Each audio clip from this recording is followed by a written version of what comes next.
Welcome to Maths Teacher Bytes. We're going to be talking about vectors today.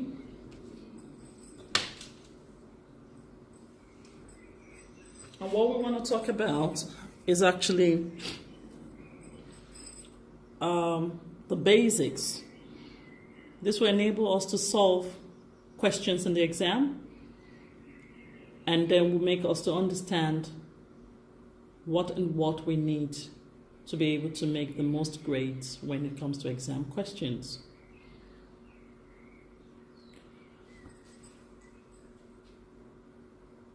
Like I said, we're just going to be touching the basics.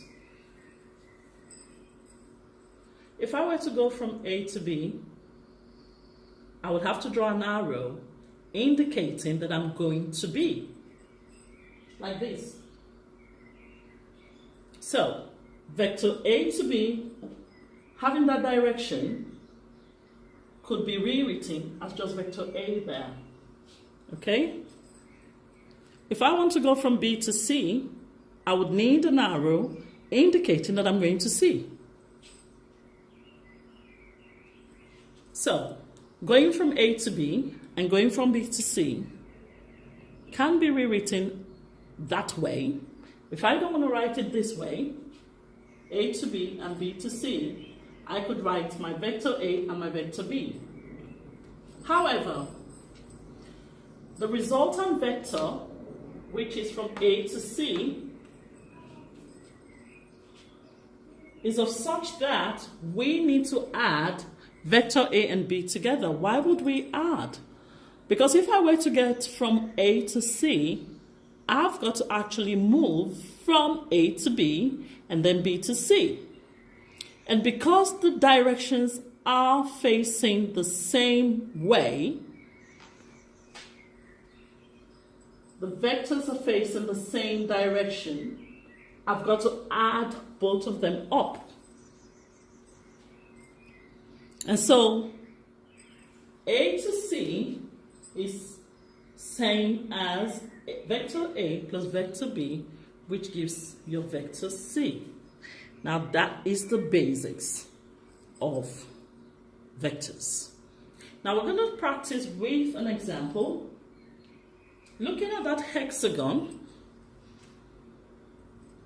if we were to rewrite those vectors in terms of A, B, and C, if I were to move from point A to B, you can see my arrow is actually indicating that I'm going to be here. So A to B is vector A. But the question is, go from B to A.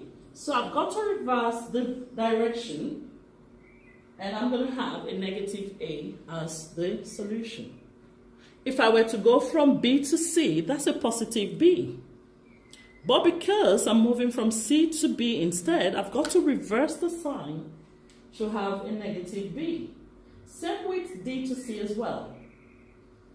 But when it comes to A to C, a resultant vector here, you've got to go from A to B and then B to C. And because the arrows are facing the same direction, you've got to add both vectors up.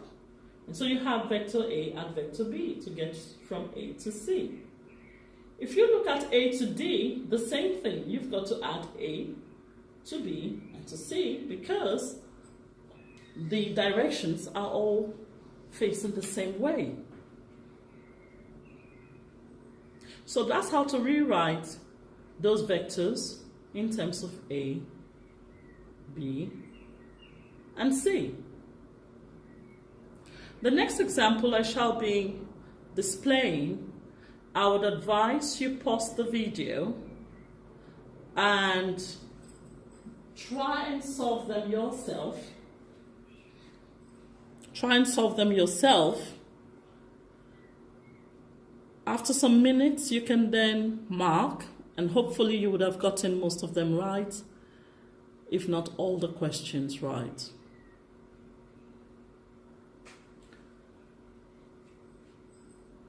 So these are the solutions.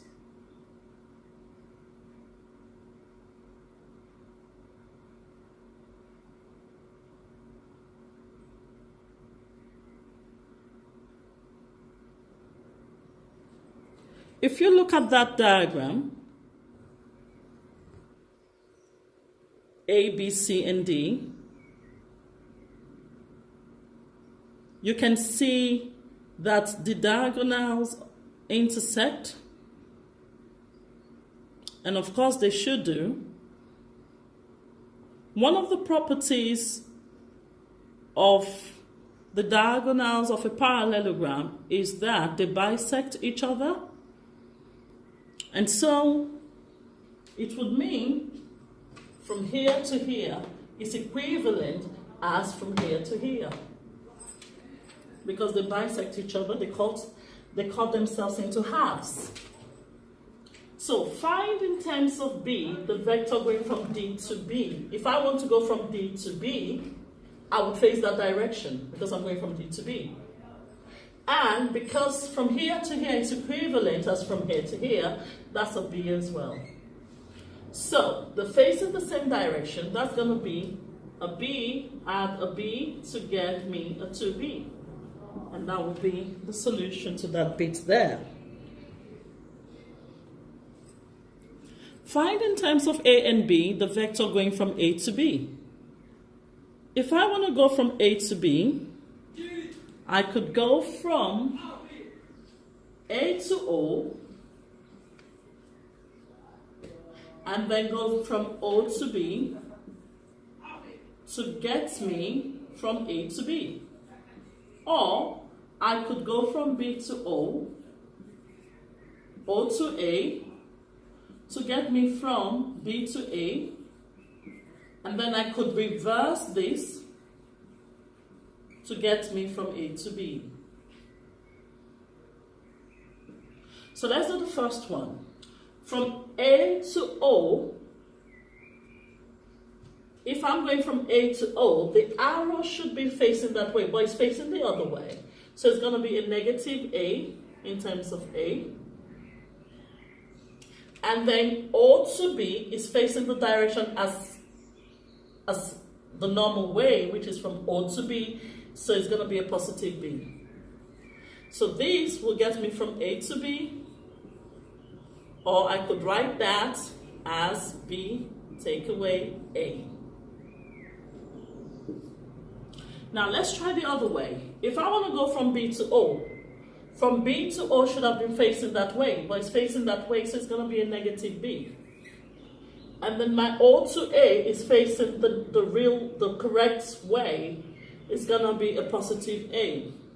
Now remember, this is for going from B to A. So when I reverse that, I'm going to change the signs. That's going to be a positive B, and that's going to be a negative A. And you can see they're both the same thing. The last question says, find in terms of AB the vector going from A to D. If I want to go from A to D, I could go in two ways as well.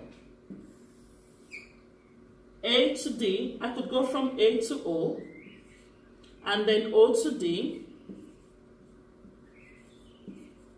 to get me from A to D. Or I could go from D to O, and then O to A to get me from D to A. I reverse that to get me from A to D. So let's go with the first one. From A to O,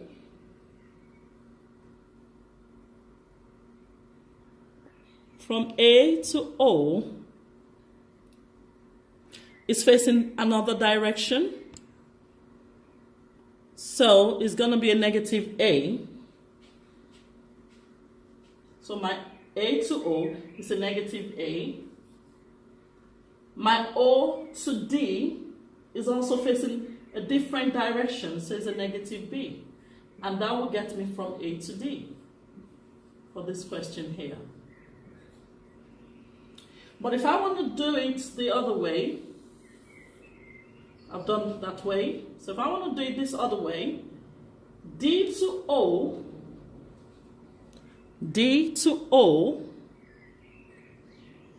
is facing the normal direction, D to O, which is a B. My O to A is facing the normal direction, which is at A. But this is foregoing from D to A. If I reverse that,